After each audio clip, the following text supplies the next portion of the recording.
మొన్ననే మా చేతిలోకి వచ్చిన ఇల్లు ఇంతలోనే కూలిపోతుందంటే మాకు చాలా బాధగా ఉందండి. మా కళ్ళ ముందే మా ఇల్లు పడగొడుతుంటే మేము ఏం చేయలేని స్థితిలో ఉన్నాం.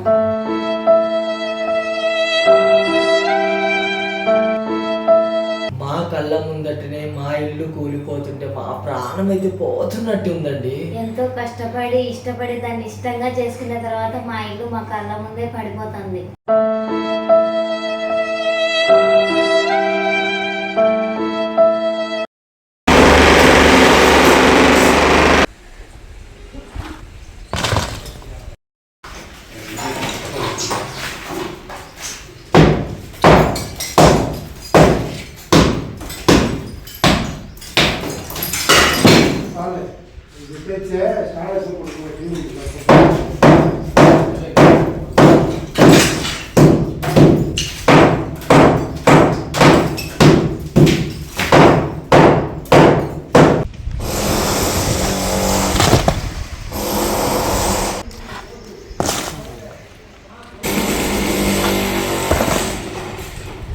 హాయ్ ఫ్రెండ్స్, అందరూ ఎలా ఉన్నారు? మేము చాలా అంటే చాలా బాగున్నాం. మీరు అందరూ బాగుండాలని మనస్ఫూర్తిగా కోరుకుంటున్నాం.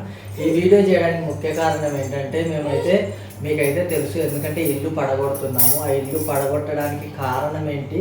మేమైతే చాలా వరకు అయితే కష్టపడ్డాము. ఎందుకంటే మా ఇంట్లోంచి మమ్మల్ని పంపించేసినారు. మేము బాధపడుతూ బయటకు వచ్చి మేము మళ్ళా పోరాడి మా ఇల్లు అయితే మేము దక్కించుకున్నాము. ఎందుకంటే మన ఇల్లు మనం కష్టపడి తీసుకున్నది. మేము తినక ఎత్తి పెట్టుకుని మేము కష్టాలు చేసంతో మేము సొంతం చేసుకున్న ఇల్లుని వేరే వాళ్ళ చేతికి పోతే ఎట్లా అని మేమైతే మా శాయశక్తిలో కృషి చేసినాం. మాకు సపోర్ట్ చేసిన వాళ్ళందరికీ అయితే చాలా థ్యాంక్స్, వాళ్ళకైతే రుణపడి ఉంటాం మేము. ఇప్పుడు ఇల్లు కూలగొట్టడానికి కారణం ఏంటి? మరి ఎందుకు కూలగొడుతున్నాము? అంత బాగుండే ఇల్లుని ఎందుకు కూలగొట్టాల్సి వస్తుందంటే అన్న పేరు మీద ఇల్లు ఉండడం వల్ల చాలా అంటే చాలా ప్రాబ్లం అయింది. ఎందుకంటే తను మంచితనానికి ఎంత దూరమైనా పోతాడు. ఒక మనిషిని నమ్మి మనకు తెలియకుండా ఇల్లుని మొత్తం ఆయకానికి ఇచ్చేసినాడు అనమాట. దానివల్ల ఏమైపోయిందంటే మా ఇంట్లోంచి మమ్మల్ని పంపించేసినారు. మా డబ్బులు వాళ్ళు తీసుకొని మేమేదో అన్నట్టుగా మాట్లాడినారు. అన్ని ప్రూఫ్స్ మేము తీసుకొని పోయి అందరితో మాట్లాడించి వాళ్ళని ట్రిగర్ చేసి వాళ్ళను కొంచెము ఏమంటారంటే అన్ని రకాలుగా టైట్ చేయడం వల్ల మా డబ్బు అయితే మాకు వచ్చింది, మా ఇల్లు అయితే మాకు వచ్చింది. అది కూడా మీతో అయితే షేర్ చేసుకున్నాము. డబ్బు వచ్చింది షేర్ చేసుకున్నాము, ఇల్లు వచ్చింది షేర్ చేసుకున్నాము.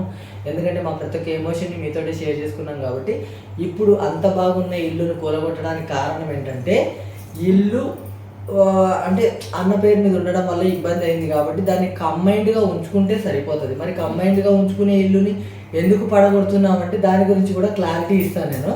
ఎందుకనంటే మనము ఒక సింగిల్ బిట్ ఉంటుంది. సింగిల్ బిట్ని మనం డబుల్ త్రిబుల్ చేసుకుంటాము. డబుల్ త్రిబుల్ చేసినప్పుడు ఒకరి పేరు మీద ఒకరి పేరు మీద ఉండడం వల్ల ఏమవుతుందంటే ఎవరిని ట్రాప్ చేస్తే ఈజీగా వాళ్ళు లాగేసుకోగలుగుతారో వాళ్ళని ట్రాప్ చేస్తారు. కాబట్టి ఈసారి అట్లా లేకుండా ఏం చేస్తున్నామంటే మళ్ళీ సింగిల్ బిట్ని మళ్ళీ అంతా కంబైన్ చేసేసుకుంటున్నాం అనమాట. ఎందుకంటే ఒక ప్రాబ్లం మన దాకా రావాలంటే కూడా ఆచితూచి రావాలి. కాబట్టి ఈసారి అయితే అట్లా ప్రాబ్లం ఏం లేకుండా అయితే చేసుకుంటున్నామండి. మాకైతే కొంచెం కష్టంగానే ఉంది. ఎందుకంటే ఇల్లు ఎంతో కష్టపడి కట్టుకోవడం ఒకటి, పైన బండలు, కిచెన్లో టైల్స్, కిచెన్ బండలు, ప్రతి ఒక్కటి కూడా మేము చాలా వరకు అయితే కష్టపడి చేసుకున్నాము.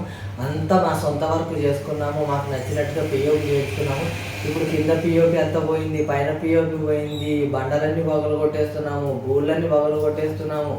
మాకు ఆ వీడియో తీయాలంటే కూడా నాకు చాలా ఇబ్బంది అయిందండి. ఎందుకంటే నేను చాలా ఇష్టంతో ప్రతి ఒక్కటి కూడా అంటే మనకున్న దాంట్లో మనకున్న పావలాలోనే నేను ప్రతి ఒక్కటి అయితే రెడీ చేసుకున్నానండి.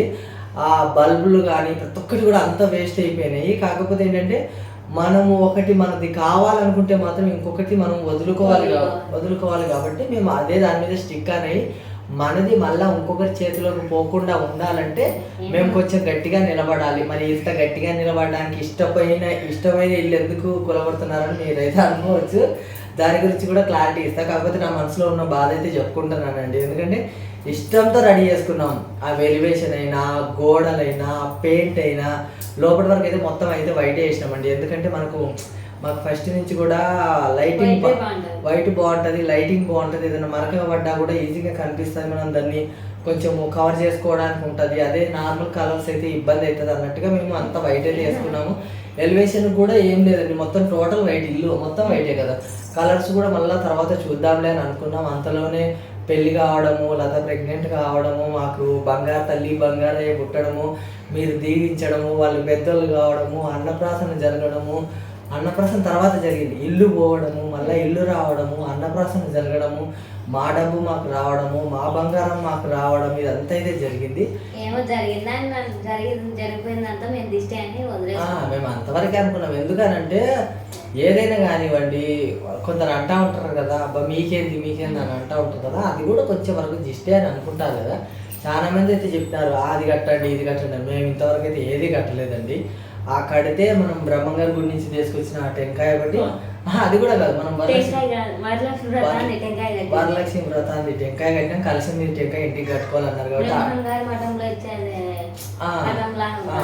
బ్రహ్మంగారి పటము ఒకటి రాగి రేఖ ఏదో ఉంటుంది కదా, దాని పేరు కూడా నాకు సరిగా తెలియదు. అదొక్కటి మాత్రం ఇంటికి పెట్టినామండి. ఇంకా గిష్టి ఏం పెట్టలేదండి.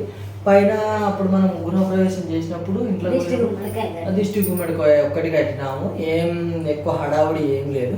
కొబ్బరికాయ ఒకటి కొట్టినాం కదా, ఇంటి ముందర ఒక కొబ్బరికాయ కొట్టినాం. నార్మల్గా ఇంట్లో పాలు పొంగించుకొని నార్మల్గా ఇంట్లోకి పోయి దేవుడి దగ్గర ప్రసాదం వండి కింద ఇంట్లో పై ఇంట్లో పూజ చేసుకునేది ఇంట్లో అయితే చేరుకున్నామండి, హడావుడి లేకుండా. ఎందుకనంటే మనం నలుగురిని పిలుచుకొని మళ్ళీ చేసుకోవాలంటే వాళ్ళ టైంకి రావచ్చు రాకపోవచ్చు. ఆ టైంలో అందరినీ పిలిచినా కూడా ఎవరు రాలేదు, ఎందుకంటే అందరూ పని బిజీలో ఉండి రాలేదు. ఎందుకంటే పెళ్ళి అయినా ఒక 1 month మనం ఇంట్లో చేరుకుంది, 1-2 monthsలో ఇంట్లో చేరుకున్నాం. కాబట్టి అన్ని రోజుల వరకు మా ఇంట్లో చుట్టే ఉన్నారు అందరూ. మేము ప్రతి ఒక్క దానికి పిలవడం, వాళ్ళు రావడం. ఇది మళ్ళీ ఏమనుకున్నారో ఏమో, మేము కూడా ఒకటే చెప్పినాం, మీకు వీలుంటే రండి లేకపోతే లేదు. ఎందుకంటే అట్లా టౌన్కి వచ్చినప్పుడు, అట్లా మా ఇంటి సైడ్ వచ్చినప్పుడు మా ఇల్లు కూడా కొంచెం చూద్దు రండి అని చెప్పినాము. ఎందుకంటే మీ వీళ్ళు బట్టి రండి, గృహప్రవేశానికి అందరు రావాలి. కాకపోతే అప్పటిదాకా మన ఇంట్లోనే ఫంక్షన్స్ అవన్నీ జరిగినాయి కాబట్టి రాలేకపోయినారు అనమాట. కాకపోతే మనం ప్రతి ఒక్కటి వీడియో చేసినాం, వీడియో అయితే చూసినారు. ఇక ఇప్పుడైతే ఫైనల్గా అయితే చెప్పేస్తున్నాండి. ఇల్లు ఎందుకు పడగొడుతున్నామంటే ఇల్లును పడగొట్టి మా సొంతం అయితే చేసుకోవాలని అనుకుంటున్నాం. ఇల్లు పడగొట్టిన తర్వాత ఖాళీ ప్లేస్ ఉంటుంది. ఆ ఖాళీ ప్లేస్ని మేము ఎట్లా సొంతం చేసుకోగలమని మీరు అనుకోవచ్చు.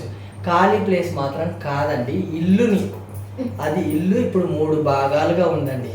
అక్కడ పక్కన ఒక ఇల్లు ఉంది, కలర్ ఇల్లు ఉంది, మీకు కనిపిస్తుంది కదా, క్లిప్పింగ్లో కనిపిస్తుంది కదా. ఒకటి కలర్ ఇల్లు ఉంది, ఒకటి వైట్ ఇల్లు ఉంది, ఒకటి సిమెంట్ ఇల్లు ఉంది. సిమెంట్ అంటే అన్ని ఇల్లులు సిమెంటే, కాకపోతే ఏంటంటే దానికి పెయింటింగ్ రెడీ కాలేదు. ఇల్లు ఫస్ట్ ఇల్లు మనది రెడీ అయింది, తర్వాత పక్కది రెడీ అయింది, తర్వాత ఇది రెడీ అయిందండి. అది ఇప్పుడు ఈ 2 ఇల్లులను ఒకటి చేస్తున్నాం. ఎందుకంటే ఫ్యామిలీ పెద్దగా అయింది కాబట్టి పెద్దగా చేసుకోవాలని అనుకుంటున్నాం కాబట్టి ఆ ఇల్లును మాత్రం ఒకటి చేస్తున్నామండి. ఒకటి చేసిన తర్వాత దాన్ని మా నుంచి లాక్కోవాలనుకున్నా, మా నుంచి జరపాలనుకున్నా, మమ్మల్ని ఇబ్బంది పెట్టాలనుకున్నా కాకుండానైతే మేము పక్కబందీ అయితే ఈసారి అయితే చేసుకుంటున్నామండి. ఎందుకంటే ఒకసారి మనం ఇబ్బంది పడిన తర్వాత ప్రతిసారి ఇబ్బంది పడాలని లేదు, ఇబ్బంది పెట్టాలనుకునే వాళ్ళు కూడా ఇబ్బంది పెట్టకుండా పక్కకు జరుగుతారు. కాబట్టి మేమైతే ఆ డెసిషన్ అయితే తీసుకున్నామండి. ఇది ఏమబ్బా ఆకలి అవుతుందా, పాలాకలి కిందికి దిగాలండి. నైనా అక్కడ చూడండి, అయినా వీడియోలు చేస్తున్నా, మన అందులో అందరికీ వీడియో చెప్తున్నాను. అయినా ఇక్కడ చూడైనా అదండి, ఇల్లులు ఒకటి చేయాలని మాత్రం ఇల్లునైతే మొత్తం పడగొట్టేస్తున్నామండి. పడగొట్టిన తర్వాత సింగిల్ ఇల్లు చేసేస్తాం. అప్పుడు చాలామంది అన్నారు కిచెన్ ఏది, బెడ్రూమ్ ఏది, ఇదేది అదేది ఇదేది అన్నారు. మరి ఇప్పుడు కూడా రాదో వస్తుందో నాకైతే అంత క్లారిటీగా లేదండి. ఎందుకంటే అన్నీ చిన్న చిన్న బిట్లు ఇల్లులే కాబట్టి, ఆ 3 ఇల్లులు బిట్లే కాబట్టి ఇప్పుడు 2 ఇల్లు అనేది ఒక ఇల్లు అయితే చేస్తున్నామండి. మీకైతే డౌట్ రావచ్చు అది కూడా మీ ఇల్లేనా అంటే 2 మా ఇల్లులే, అవి 2 మా ఇల్లులే. అందుకోసమే ఇన్ని రోజులు అయితే అట్లా పక్కన పెట్టేసాను. ఎందుకంటే డబ్బు ఉంది కానీ డబ్బు కనపడట్లేదు మనకు, వస్తుంది పోతుంది. ఏమవుతుందంటే ఇట్లా మిస్ఫైర్ అయ్యి మొత్తం అయితే పోయిందన్నమాట. ఇప్పుడు డబ్బు వచ్చిన తర్వాత మాత్రం అయితే అది మొత్తం అయితే పగలగొట్టేస్తున్నామండి. పగలగొట్టిన తర్వాత కూడా చాలా ఖర్చు అయితే ఉంటుంది. ఎందుకంటే మళ్ళీ ఒక కొత్త ఇల్లు కట్టుకున్నట్టే ఉంటుందండి. అందుకోసమే ఇల్లు అయితే పడగొడుతున్నామండి. మీ బ్లెస్సింగ్స్ అయితే అసలు ఎప్పుడో జరిగిపోయేదండి. ఆ మధ్యలో వాళ్ళు తగలడం ఒకటి, ఆ డబ్బు వాళ్ళ ఎందుకంటే తనకు ఒక ఇల్లు ఉంటుంది, నాకు ఒక ఇల్లు ఉంటుంది అన్నట్టుగా ఉన్నాము. కాకపోతే అది మొత్తం మిస్ఫైర్ అయిపోయి ఇంట్లోంచి బయటకు పోయేటట్టు అయితే అయింది. మీరు అనుకోవచ్చు మరి ఆ ఇంట్లోంచి పంపిస్తే పక్కింట్లో ఉండొచ్చు కదండి. ఆ పక్కింట్లో ఏమీ లేదు, వట్టి గోడలు మాత్రమే ఉన్నాయండి. అసలు ఏం రెడీ చేసుకోవాలి, బాత్రూమ్స్ లేవు, బండలు లేవు. అంటే బండలు అంటే మామూలు బండలు కూడా లేవు. గోడలు లేపి ఒట్టిగా ప్లాస్టింగ్ ఒకటి అయిపోయింది. ప్లాస్టింగ్ ఒకటి అయిపోయిందండి, అందుకోసమే ఆ ఇంట్లో అయితే జరగలేదు. మెయిన్ మిస్టేక్ ఏంటంటే మేము మర్చిపోయింది ఏంటంటే మనము ఆ ఇంట్లోనే వండుకుంటే దీని మీద ఫైట్ చేయొచ్చు, కాకపోతే ఆ ఇంట్లో ఉండాలంటే దుమ్ము ధూళి పిల్లల్ని పెట్టుకొని మాత్రం కింద బండలు లేవేం లేవు, అయినా పిల్లల్ని పెట్టుకొని మనం మిస్ ఫైర్ అయింది ఏంటంటే పేపర్లు ఒక్కింటి ఇచ్చేది చాలా మేలు చేసినాడని అనుకోవచ్చు. రెండిళ్ళు ఇచ్చింటే మాత్రం మేము చాలా ఇబ్బంది పడేటోళ్ళమండి. రెండిళ్ళు ఇచ్చినా నీది ఎట్లా తీసుకుంటారు? పేపర్లు వాళ్ళ దగ్గర ఉంటే మళ్ళీ ఆ పేపర్లు లాక్కోవడానికి ఇబ్బంది పడేటోళ్ళం కదా. ఆయకం పెట్టి అయితే అట్లా ఇబ్బంది అయితే చేసినాడండి. ఏదోనండి దేవుని దయ వల్ల మన రూపాయి గట్టిది అయితే మన చేతికి వస్తుందని అంటారు కదా, అదైతే నిజమైందండి. మా రూపాయి గట్టిది కాబట్టి ఎవరి చేతికి అయితే పోలేదు, ఎందుకంటే మేము కష్టం చేసి మేము ఇబ్బంది పడి మేము సంపాదించుకున్న మా రూపాయి మాకే తిరిగి వచ్చిందండి. ఇప్పుడైతే ఇల్లంతా పగలగొట్టి ఒక్క ఇల్లు చేస్తున్నామండి, అంతే అండి. మరి ఇల్లు రెడీ అయిన తర్వాత ఎట్లుంటుందో మీకు అయితే ప్రతి ఒక్కటి కూడా అప్డేట్ ఇస్తా. Thank you so much. Me support మాత్రం మాకు ఎప్పుడు ఇలాగే ఉండాలి, మంచి మంచి వీడియోస్తో మీ ముందరికి వస్తూనే ఉంటా. Bye bye bye bye bye.